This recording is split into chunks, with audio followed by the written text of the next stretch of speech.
আশায় ইরানের সামরিক অভিযান শুরু করলেও প্রত্যাশিত ফল মিলছে না মার্কিন প্রেসিডেন্ট ডোনাল্ড ট্রাম্পের। সর্বোচ্চ নেতা আয়াতুল্লাহ আলী খামেনির হত্যাকাণ্ড ও টানা বোমা হামলার পরেও আলোচনায় ফিরতে রাজি নয় তেহরান। ফলে যুদ্ধের লক্ষ্য ও সময়সীমা নিয়ে ওয়াশিংটনের বার্তায় দেখা দিয়েছে স্পষ্ট অস্পষ্টতা। বিস্তারিত ইমতিয়াজ আহমেদের প্রতিবেদনে। নিজেকে অপ্রত্যাশিত সিদ্ধান্তের নেতা হিসেবে তুলে ধরতে পছন্দ করেন মার্কিন প্রেসিডেন্ট ডোনাল্ড ট্রাম্প। তবে ইরান ইস্যুতে নিজের অবস্থান বারবার বদলানোই স্পষ্ট করে দিচ্ছে দ্রুত বিজয়ের যে লক্ষ্য ট্রাম্প সামনে এনেছিলেন তা এখনো অধরাই রয়ে গেছে।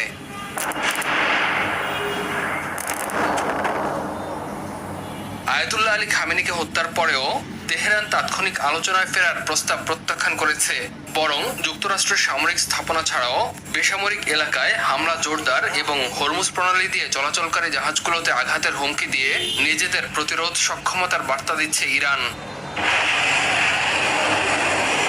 ইরানের বার্তা স্পষ্ট, যুদ্ধবিরতির আগে তারা প্রতিরোধের শক্ত অবস্থান প্রতিষ্ঠা করতে চায়, আর সেখানে চ্যালেঞ্জে পড়েছেন মার্কিন প্রেসিডেন্ট। ট্রাম্প কখনো বলছেন কয়েকদিনের মধ্যেই শেষ হতে পারে যুদ্ধ, আবার কখনো 5 সপ্তাহ বা এরও বেশি সময়ের কথা বলছেন। একদিকে ইরানি জনগণের স্বাধীনতার কথা বলছেন, অন্যদিকে বর্তমান শাসন ব্যবস্থার সঙ্গেই শর্ত সাপেক্ষে সমঝোতার ইঙ্গিত দিচ্ছেন।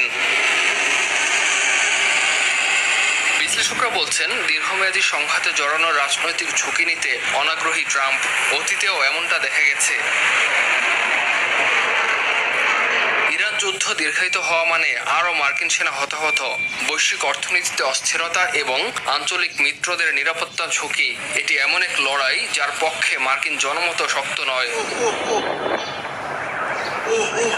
বহু বছর ধরে নিষেধাজ্ঞা ও অভ্যন্তরীণ অস্থিরতায় দুর্বল হলেও কেবল আকাশ হামলায় ইরানের প্রতিষ্ঠিত শাসন কাঠামো ভেঙে ফেলা সহজ নয়। তবুও ট্রাম্প ইঙ্গিত দিয়েছেন ইরানের নেতৃত্ব পরিবর্তনের পর যুক্তরাষ্ট্রপন্থী নতুন কাঠামো প্রতিষ্ঠার সম্ভাবনার কথা।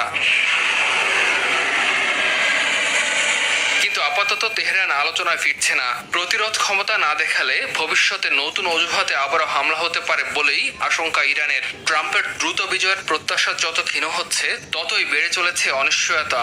শেষ পর্যন্ত ট্রাম্প চলমান এই সংঘাতকে নিজের কূটনৈতিক সাফল্য হিসেবে তুলে ধরতে সফল হবেন, নাকি অঞ্চল জুড়ে শুরু হবে দীর্ঘ অস্থিরতার নতুন এক অধ্যায়? সে প্রশ্নই এখন আন্তর্জাতিক রাজনীতির কেন্দ্রবিন্দুতে। ইমতিয়াজ আহমেদ, RTV।